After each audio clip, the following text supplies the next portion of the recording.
My name is Petty Officer Thomas Brian Gibson, and I am an imagery specialist in the Royal Australian Navy. Anzac Day has always been meaningful in my life.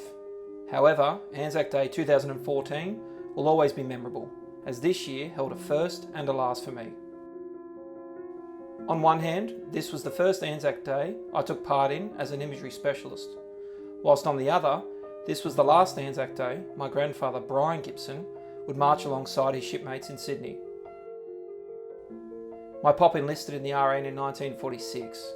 He spent many years aboard HMAS Canimbla, Arunta and Warramunga, assigned to many operational deployments, including sailing as part of the United Nations forces in the Korean War Theatre.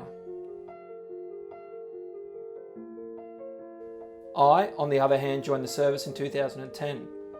Reality hit when my pop and I stood side by side on the parade ground of HMAS Cerberus, following my graduation from the RN recruit school. Two generations of sailors, side by side, 64 years apart. Since then, I've had many memorable Anzac Days, particularly in 2017 on board HMAS Warramunga during our Middle East deployment. Deploying on HMAS Warramunga, much as my grandfather did 67 years earlier, into operational waters. His was the Korean War, mine was Operation Manitow. Two generations of sailors, operationally deployed away from family and friends in service to our country. However, Anzac Day 2014 will always stay with me.